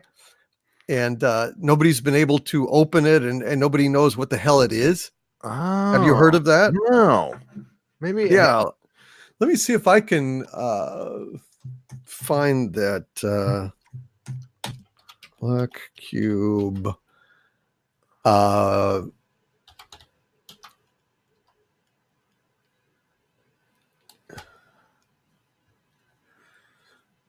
No, that's like it was a black cube from sky. Let me see if no. Although they're talking about the mysterious black cube in the sky over Texas, which was absolutely bizarre, Gary. What was that? Oh, you haven't seen that? Let me see if I can pull this up. Texas always gets this is you've seen this. It's creepy as hell. Let me see if I can oh, okay. Yeah, this is the one that I've seen this. This is crazy. It looks like it's emerging from a portal or generating a cloud. It's hard to tell, but that thing is spooky as hell. It's from Secure Team. Yeah. And it happened in El Paso. And oh goddamn, yeah, look at this. Yeah, his video, Tyler's video, it's got like it's dropping out of like a portal and then it hovers there like the Borg. What the hell? What the hell? That's an actual live picture? That's a picture, yeah. You've never seen this? No. Hang on. Let me get the Secure Teams. I was on somebody else's one. I trust Secure Team. Black cube. I probably saw this one. Oh Jesus. Yeah. Now I can share this tab. I opened it. There it is. If you want me to. You can share here. Yeah. Let's do that. Hang on. Let me get over there. Boop, boop, boop, boop, boop, boop. So you share it and then I can pop it in. Sure. Let me go ahead and do that. Harvey versus Francis. Don't call me Francis. Okay, Francis. There it is. Okay, add to stream. I'm adding it to stream. Look at there we go. Look at that. And now let me scroll down, and you'll see the really spectacular footage. Now look, see there it is dropping out, and there it is in the sky hovering. The Borg. It is the Borg. I mean, and that's real. I mean, look at that. What year was this? Was this the year Disney bought? No, it was. It's a sign of the coming cinematic apocalypse with Jar Jar Abrams. But see how it looks like it's almost like emerging from a cloud, and then you've got even a better view, and then there. That's Isn't that astonishing? And you can see that's a clear cube there too. That is cool as hell. I would freak the fuck out. Yep. God, I want to see a UFO. I'm glad saw that you saw one, man. I'm glad you saw one. I saw it. God dang. I know. I've waited my whole life. It'll come to you as well. The only time I told you this, the only time I ever thought I saw one, I almost got in an accident, so I lost it. So I was driving down 5. It was dusk, and I was approaching the Grapevine looking south, and I saw a white light just shooting straight up. I mean, like, and you're on a planes. That's basically the route that all the planes take down, you know, from either Seattle or San Francisco or Oakland all the planes fly down the central corridor of California. So you got to keep in mind that like that's probably a plane or something. But no, this thing was going straight up. And I looked at it, and then I looked down, and there's like an 18-wheeler about 5 feet from the front of my car. I'm like, oh shit. Which, yeah, and then I couldn't find it again. So, Well, that's okay. it was probably nothing, but that's cool as hell. Yeah, it was amazing. I was fascinated by that. Yeah, that one's bizarre. And it looks legit. Looks totally legit. Well, it's video. So yeah. One of my favorite writers on the subject is Dr. Joseph P. Farrell, ND, the SS Brotherhood of the Bell. I will have to check that one out. Cardinal Sin knows what he's talking about on this stuff too. He is he is a practitioner of the weirdness like we are, and goes to UFO conferences. Apparently, I just missed a good one in LA. So they have so many of them now. They used to like be rare. I don't know if the Bay Area one's pretty good. I don't know if they do it anymore though. But I kind of want to skip Contact in the Desert next year and do the LA one instead. I don't know. Contact is like, I'm usually kind of done with it in a day. You go all the way down there and you see a bunch of conferences. And the thing is, I watch so much freaking YouTube. It's like, it's repeated information. Right. Almost nobody brings anything new down there anymore. Right. Kind of crappy. Mark C. C. Makes sense. It does. You can only have so much material. Mark C for $5. What do we know about the happenings at the South Pole? I don't. I don't know what theories I have about it. I think if I don't know, if you put a gun to my head, I think we found some ruins. I think we found some ruins of a previous human society from, could be 1 million years ago, could be thousands of years ago. That's what I think. I think that we have found something there that the government doesn't tell us a lot of stuff, and sometimes they don't have a very good reason for it. And I think the government has just become too secretive anyway. Yeah. And compartmentalized. So I think a lot of secrets are lost in the bureaucracy. You always hear that counter argument that the arguments, that the government's not that, it's not a well-run organization. And I agree. And I think a lot of our secrets are lost in the white noise of bureaucracy. I think there's some stuff that they probably would let us know if they could find it. I think that's it. Now, where did we put that Lost Ark thing? Yeah, exactly. No. Oh my God. I just dug up my my map room playset. My Kenner map room playset. Oh, thing's so awesome, dude. Oh God, I love Raiders so much. Yep. Once Antarctica colonists move to the moon, they can repeat what they did in Antarctica and ASAP start building nuclear rockets to launch. I don't think Doomcock's got a thing about nuclear rockets, and so do I. Off the moon. If you're gonna launch them off the moon, I guess that's fine. Yeah, I mean, what the hell, right? It's only a moon base.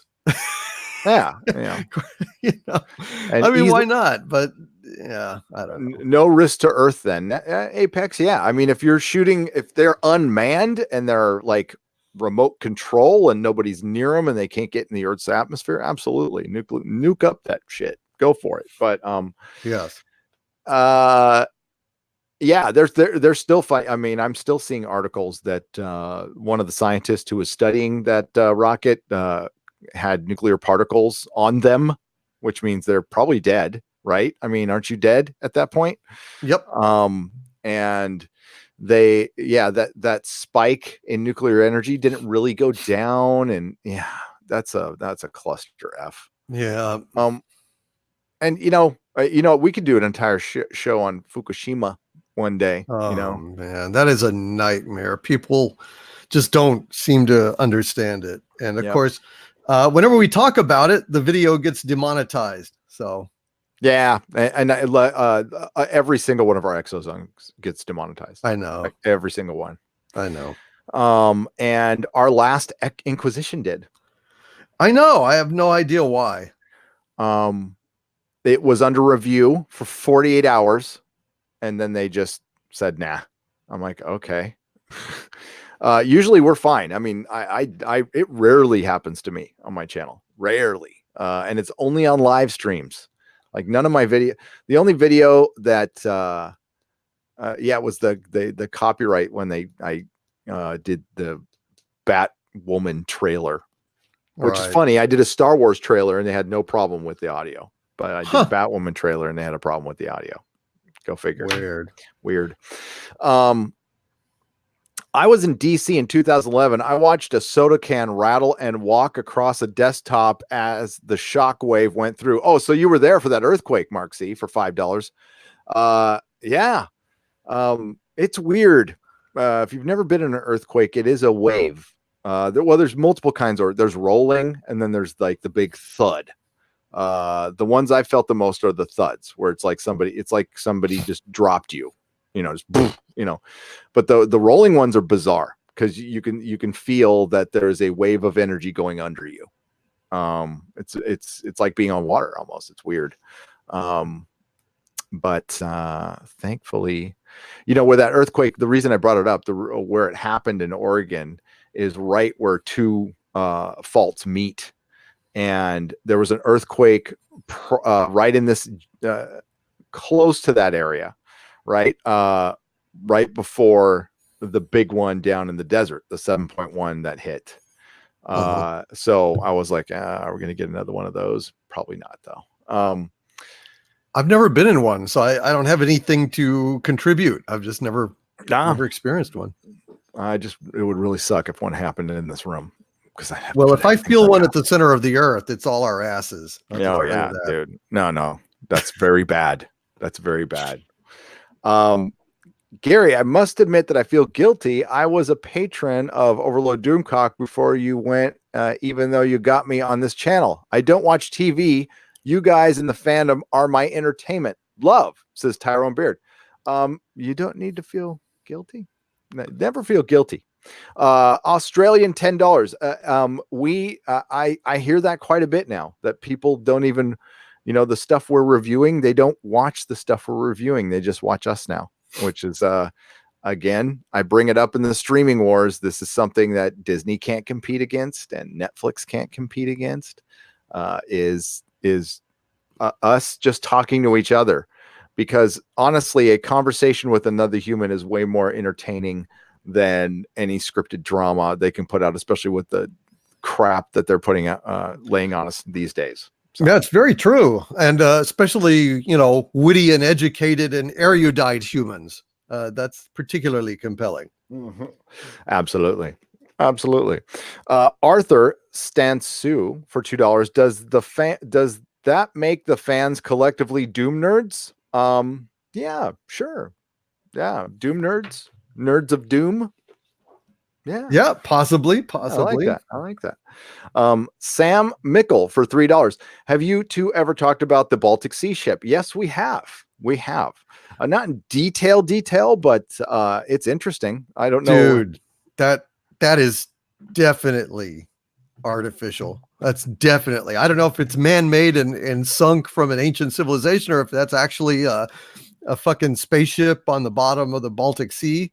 But that is definitely. It looks like the Millennium Falcon, for God's sakes. Yes. It's the Baltic Sea anomaly, right? Anomaly. Yes. Yeah. That looks like the goddamn Millennium Falcon. I'm trying to find like a legit picture of it, because here's one. Yeah, there's no way this is natural. There's just no effing way on this planet this is natural. So yeah, I think it's ancient. It's a crash or ancient civilization, for sure. Yeah. So not all these pictures are real, by the way. So, but this, yeah, we got this. What the hell? So this looks like steps. That could be steps, but it legitimately looks like the Millennium Falcon. It sure does. It's absolutely bizarre. Again, the Akashic record, right? Mm-hmm. Yep. But it's just bizarre. I don't know. It may be like a piece of architecture, frankly, Yep. but it sure does look like the Millennium Falcon. And No way that is not artificial. No way. No way. Looks a bit like a ship from Alien too, the space jockey's ship. Yeah, you know what? Yeah, it does. I get that vibe off it. It's really freaking weird. And they haven't, I don't know if that picture is real. Yeah, it doesn't look real to me, but it looks cool though.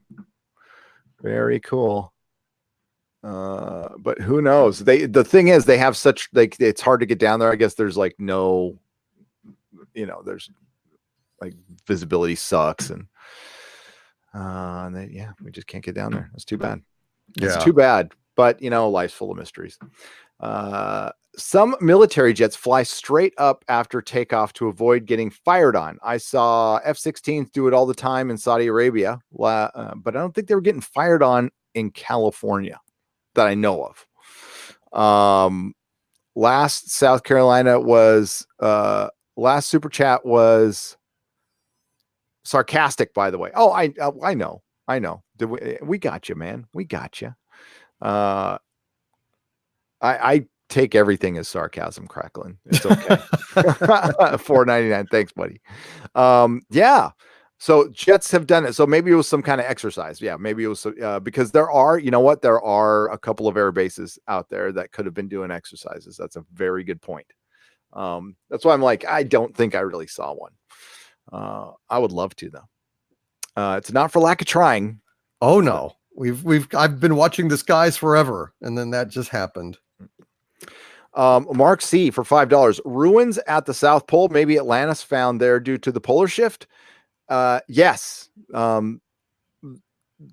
It's without a doubt it was a temperate climate on Antarctica at one point in history. They have found I can show you fossilized is leaf from Antarctica.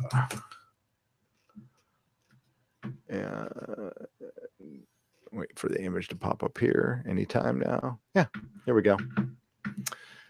And so, yeah, and how long ago? Millions, again, Pangea time, who knows? But yeah, there's tons of stuff that's, fauna. Flora and fauna.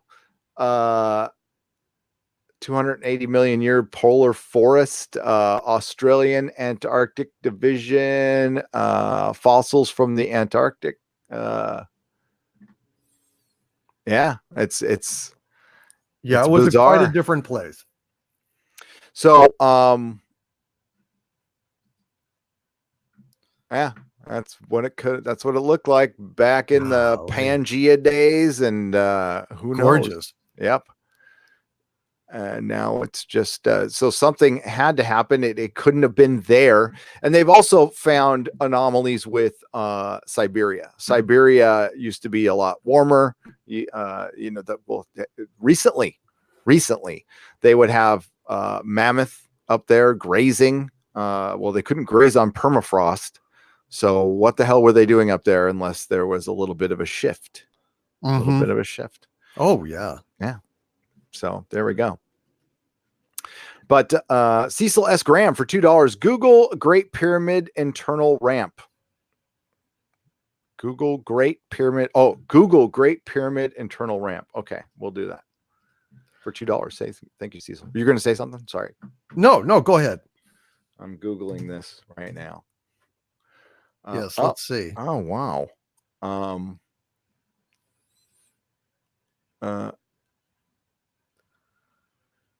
Is there really an internal ramp in there?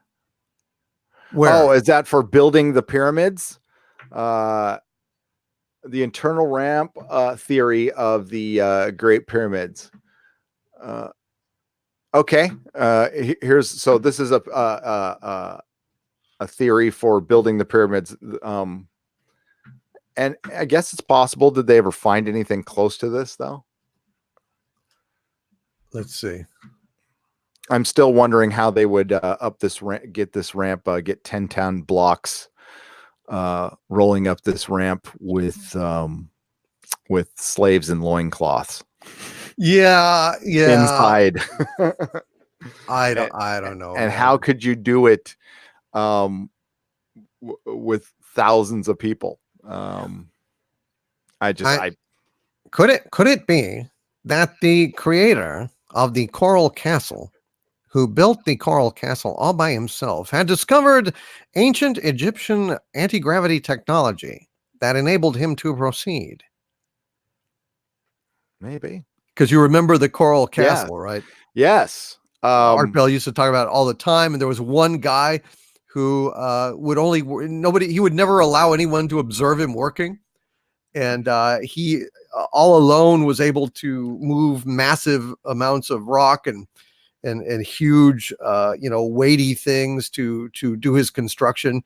Wouldn't let anyone observe him working, and he had no help.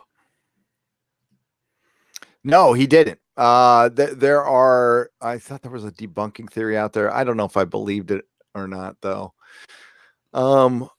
Yeah. We just know nothing about this structure. The pyramids are the single most mysterious man-made thing in the world. And we have plenty of theories, but there's certain things I love when I see this mystery solved. That's so cute. There is no mystery solved about the pyramids. They are 8-sided, and a lot of people didn't know that for a while. There's a line right down here. What? They're not 1, 2, 3, 4-sided. They are 8-sided. There is a line right down the middle here, and if you catch the light right, there's it's an indentation right here. Yeah, it's and to listen. We didn't have the wheel. There's no way we could have built something this precise. And I can't wait to go there, because that's the one thing everybody says, who of my friends who have been there and people who I've seen it's like, when you get there, the first thing you say is no fucking way. You go, no way, no how, but it's there. And the thing is, there's other pyramids like all over the world, but nothing this precise with this kind of construction. Even the pyramids in Mexico, they were they were clearly done later. But a lot of them have been reconstructed, so it's kind of hard to tell. Mm-hmm. This one hasn't. This is a remnant of what it used to be. It used to be beautiful. It used to had encasing stones, and it was white. Right. Yeah. And sure, it could have been a tomb. Never found a single body. And listen, nobody had entered it for a long ass time, unless there was some secret entrance. And there's tons of stuff we don't know in Egypt that's buried under all the sand. There's supposedly some giant labyrinth. Here, if I can find a picture of what, and it was a Greek philosopher who said oh shit, hang on. I want to stop sharing the screen. I got rid of you accidentally. My bad. Hang on. Let's see. Let's go to Egyptian. So you're saying a labyrinth underneath the pyramid, or a labyrinth? No, underneath, around Giza, next to a pyramid that cannot be found. And it was described by Herodotus. Herodotus said he'd been down there, and it's something like this. Hang on. And remember, Greek philosophers have said, have described stuff before that they're like, nah, and then they found it. So I mean, there's stuff we're never going to find, but yeah, this labyrinth, this giant freaking labyrinth that Herodotus describes as being just massively huge. He only saw part of it. He wasn't allowed into all of it. Wow. Something like that. Giant pillars. And what's the purpose? Research has confirmed giant Egypt's underground labyrinth. It's I think it was a palace of some kind. That's weird. Yeah. I wonder if it was built as some kind of ancient fallout shelter. like an ancient refuge, a safe place to go when the gods get angry and set the sky on fire, or You're not off on that one at all. I think you're spot on that one, because that would describe the caves in Turkey that can hold like tens of thousands of people and cattle and that they carved out of solid rock. Wow, that's insane. Yeah, God, that they could build something like that if it really does exist. And this, you said scientists have confirmed that it did exist. I mean, they don't know where it is, but they just don't know where it is. But that article said it does. I don't know, but it's got a written history. Here, hang on. Seems like they could with sonic, underground imaging, like go around Egypt and try to find this thing. Here is this I mean, yeah. Oh, they could. It's Zahi Hawass, and all the turmoil in Egypt keeps that from happening, though. So here is a layout of these caves, of these man-made caves in Turkey. That these are a fact. These are a stone cold fact. They exist. Right to the right here, you can see. Wow, look at how many fracking levels those things go down. Damn, look at that. Air vents. And they said they dug these to avoid like raiders, like barbarians and stuff. I'm sorry. I think it's more cataclysm to me, to hide from a cataclysm. Yes. Yeah, I think so. But that would have taken so much work. There's the inside of one right there. Damn. Out of rock. Yeah, it's crazy. So, and they keep finding these. They found a bunch of these in China as well. China. And yeah, they're in. It's like Son that. of a gun, dude. And they've found some in Italy, where I was at, in Sicily. They found some. There's parts of a canyon I was at in Sicily that look like this. So it's cool as hell. Cool as hell stuff. I like. Let's get back. I just can't imagine the amount of work it would have taken to hollow that out, and the logistics of hauling away all that excavated stone. And it looks a little bit like an anthill, like in the old ant farms that you used to be able to buy. Yep. With no wheel, by the way. No wheel. Well, how could they not have a wheel? I don't know. I mean, how do you know? What makes you say that? We didn't have the wheel 12,000 years ago, supposedly. So, seriously? Yeah, we probably did. I'm guessing. They just don't know. Like, it's more like fuzzy math science from these so-called authorities. It's like, who invented bread? Who knows? Aliens. Apex Tyrannus for $10. Google Dr. Joseph Davidots. He has shown since the late 80s that the pyramid blocks are most megaliths are built out of geomorphic molds. It's lost, not heat needed concrete technology. Yeah, we've gone over that a lot of the especially they went into that with the pyramidal stones, that they look like that they were used, that there were some kind of cement possibly. So that just means they didn't carve them out. They still had to move them though. So right, which is that is a theory, that the geopolymer molds, which is a theory that would explain them. But that must be technology that's lost, because we don't know how to do it now.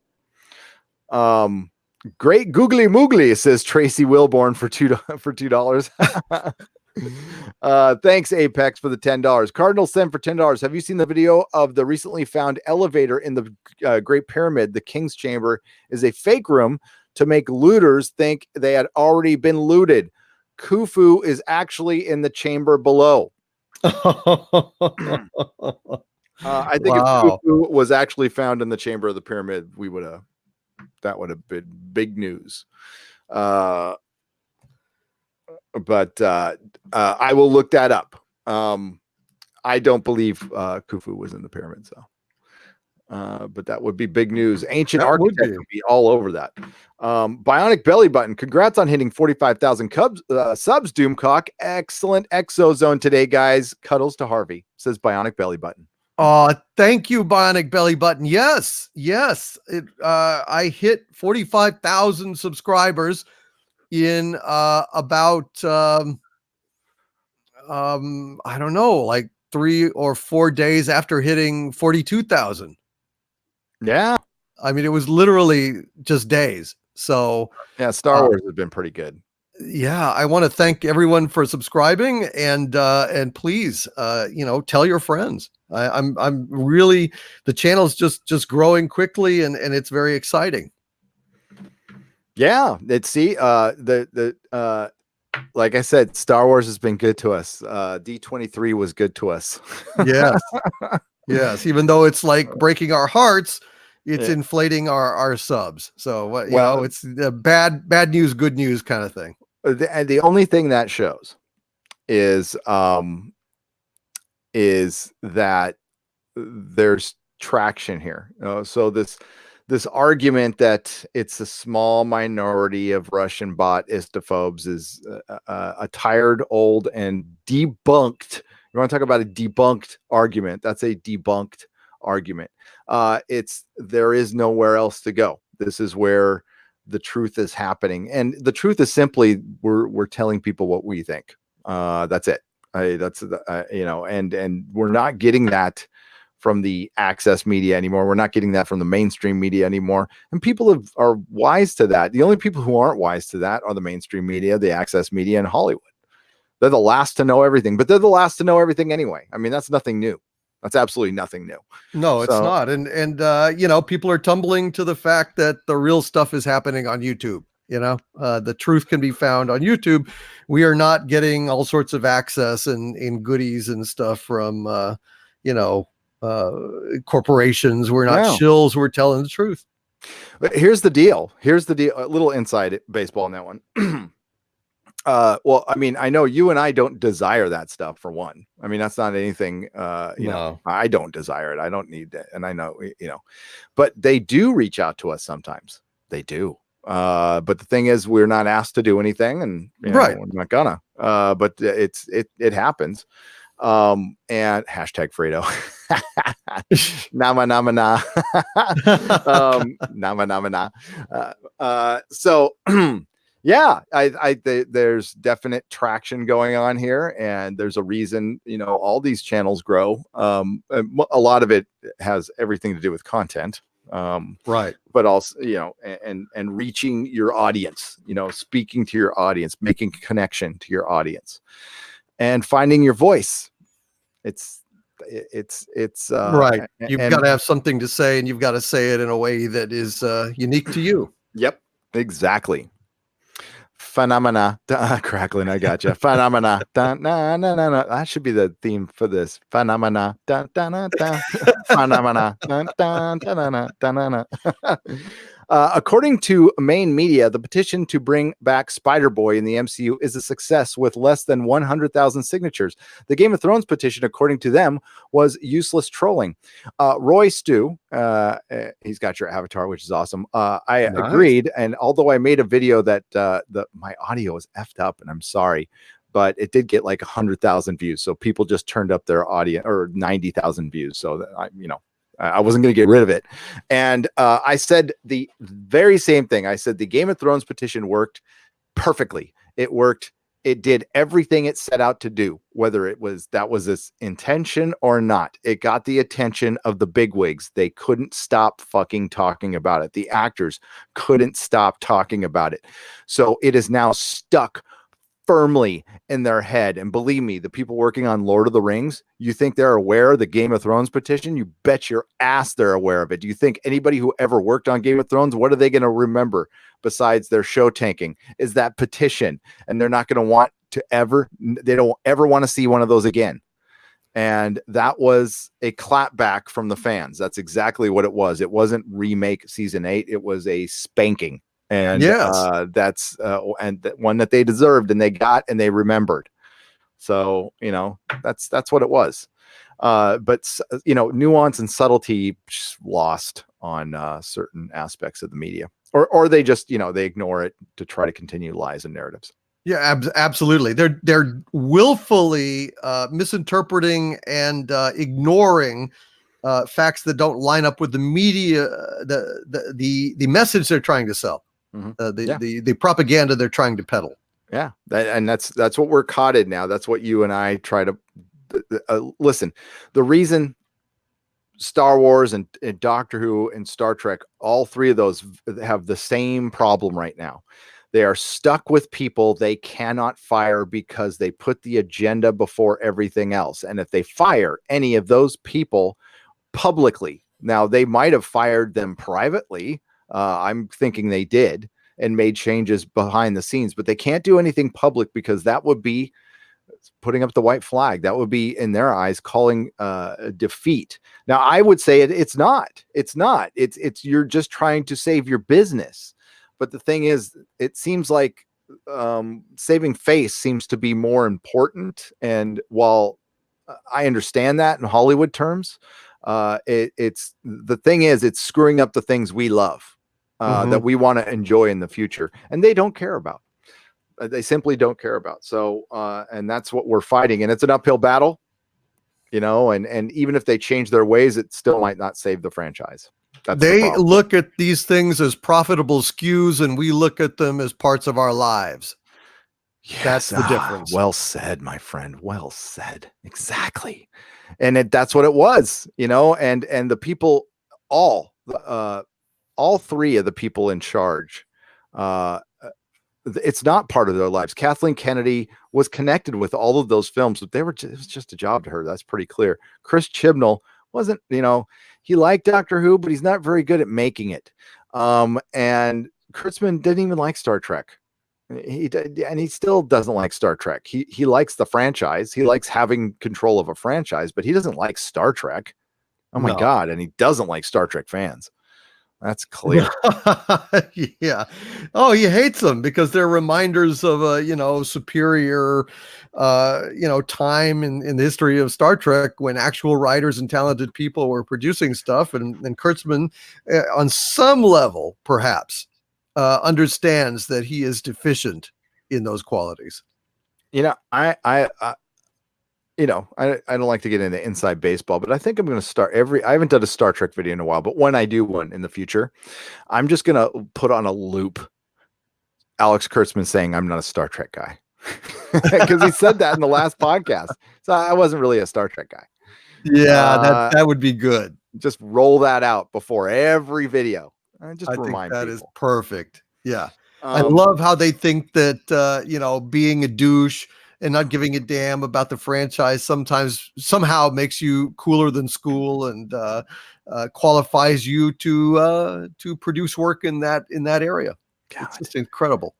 And there's people I talk with every day here in the chat, right here, my co-host here, Doomcock, others like Jeff from World Class Bullshitters, who would be better writers for these shows. Like, and I'm not joking. That's not hyperbole. Like, if you put Doomcock creatively in charge of Star Trek, or Jeff creatively in charge of Star Wars, just to write a script, they would put out a better script. There's people right here in the chat who would put out a better story than what we've gotten. And it's so haphazard and like no effort. That's the most frustrating part, is like, well, they got the agenda in and they got the toys set up and everything, and the story doesn't really matter.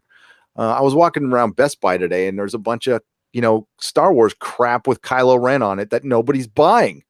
There's Captain Marvel dolls collecting dust. They're charging $30 for these things. No wonder why nobody's buying them. $30 with their big glowy fists. Oh my God. Yeah. Look, Kylo Ren is boring.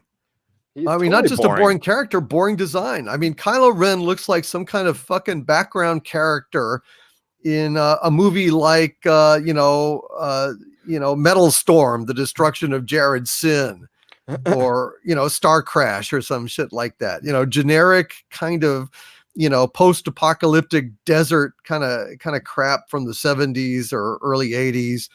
That's what Kylo Ren's mask looks like. It is not visually of any interest whatsoever. what is the goddamn obsession with duckbills on fucking everything too? They put a duckbill on the stormtrooper, and I know what the answer is. They this is Disney-fying shit. Like they fucking duckbill every fucking thing. Yeah, that's it looks like a duck. There's a duckbill right there. You're either Donald or you're Mickey. Those are your two choices. Donald or Mickey. And then the stormtrooper one, you know, Yeah. you know, you can't miss it. You can't unsee that. So yeah, it's terrible. It's really awful. But man, I was watching, you know, I was watching a lot of videos today, and there's people who like the trailer, and I just Star Wars is the hypnosis is powerful, Doomcock. It's a powerful thing, man. Oh, it is. God damn. And listen, I like it. You know, you are immune. My hat is off to you. I'm mostly immune nowadays, but sometimes I get, you know, if it's Lord of the Rings, I'll probably, you know, we'll see. I know that show's gonna suck, but I want it to be good. All right, so let's we're gonna wrap things up here. We're hitting the 2-hour mark, and I've got things to do, and I know you do too. Mark C says, Gary, please check your DMs off stream. I sent you a message. I will, Mark C. Thank you for the $5. Again, Bionic Belly Button, thank you for the $5, and congratulations again. Doomcock hitting 45,000 subs right after he hit 42. And Kenneth 83DK for 50 Danish crowns. Hail. All hail Harvey and his loyal minions. Greeting from Denmark. You got a take on why Trump wants to buy Greenland from us.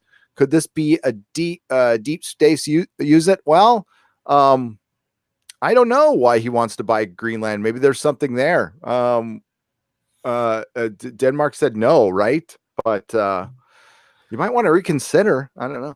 I mean, like, who knows? Yeah, maybe it's goofy.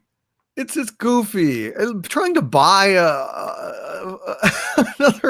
another, you know, country. It's just, you know, it's like kind of like the Blues Brothers when they go into the restaurant and how much for the women? Your wife, the little girl, sell them to me. Sell me your children. It's just like, what do you say to something like that? Yeah, Louisiana Purchase, man. We bought stuff way back when. Yeah. But maybe there's a UFO base. Part of Manifest Destiny, but I mean, come on, Greenland. Come on.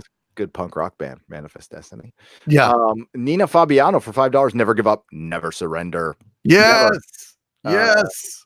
DJM Voices for $2. Hail Gary, congrats on 45K Doomcock. Yes. Thank you. 50. He'll get the 50 soon. I'm hoping. I'm already on the way. Yeah. I'm getting close to 120. So I think it's fucking, yeah, it's crazy. Hail Gary, hail Doomcock, hail the fandom. Tyrone Beard for Australian $2. Hail the Fandom Menace. Fandom Menace has been on fire lately. Certain aspects of it have been very, very much on fire lately. So it's picking up again. The Star Wars stuff had died down, but I think overall interest is generally pretty down now. I almost did. I thought of, you know, I don't have that much hubris, but I was going to do a live stream called Welcome to the Fandom Menace because there was after D23, there was a lot of new members. I think a lot of people saw through I think people are starting to see through JJ's bullshit. Yeah, it's empty hype. It's just, it is so corporate. It is so canned. I remember I used to go to conventions, you know, and there was one moment that came at a convention because Creation Entertainment like started taking over all the conventions. You know, it was all Creation doing them, and they became much more standardized and much less inspired and much less quirky. And I remember like standing there, you know, okay, we've got it. We're unveiling this Star Trek video, and people stood around like they were in that Apple 1984 commercial, looking up at this big screen with the just corniest, cheesiest assembly of random shots and crap. And I just thought, this is not for me anymore. And I think that we're basically at that point with Lucasfilm. You know, Lucasfilm is, you know, Creation Entertainment with cons writ large. Yeah, Creation, of course, did the Star Trek one and was super it like had a band, like, when they would announce people, it was like the late night show and they'd have the paid cosplayers bring them out. Like you're watching like Jimmy Fallon or some shit like that. I'm like, what is this, man? And thankfully Comic-Con has never been like that. It's getting sterile in its own way, but yeah, I agree with you, man. And D23, looked it looked like Genentech. That's what it looked like. It just looked like some widget company. It's terrible. Yeah. Hail Gary, hail Doomcock, hail the fandom again. Tyrone Beard, thank you for the Australian $2. And thank you everybody for the super chats. Why don't you share your channel, my friend? Plug your channel. Thank you. My channel is youtube.com/Overlord DVD. Overlord DVD. And we're over 45,000 subs now and growing rapidly. And we need you to assist us in that regard. Every subscriber is welcome and helps us to spread the message. I also have a Patreon, patreon.com/Doomcock. We have a active community there and tons of exclusive content. Legionnaire level members get a autographed picture and a certificate of super villainy and a membership card, a metallic finished kind of membership card. And it's just a whole lot of fun. We also have subscribestar.com/Doomcock as well. So please consider joining us at the center of the earth. Oh, and we also have get-togethers on our Discord server multiple times a month. It's just a lot of fun. It is cool stuff. Go check it out. The links will be in the description in a second. So if you miss any of that, you can, if you're watching this as a video, you will be able to find all of those links in the description. And you know where I'm from. I'm from Nerderotic, and I have a sister channel that, but this one's doing not so bad. I never thought. I don't know. This channel is for the fun stuff, for UFOs. I might occasionally have a rant on something. I actually have a video made. I haven't put it up yet on like San Francisco's stupidness. They recently did something incredibly stupid, so much so I had to make a video about it, but I don't know if I'm going to release it yet. Maybe my patrons will just see that. I don't know.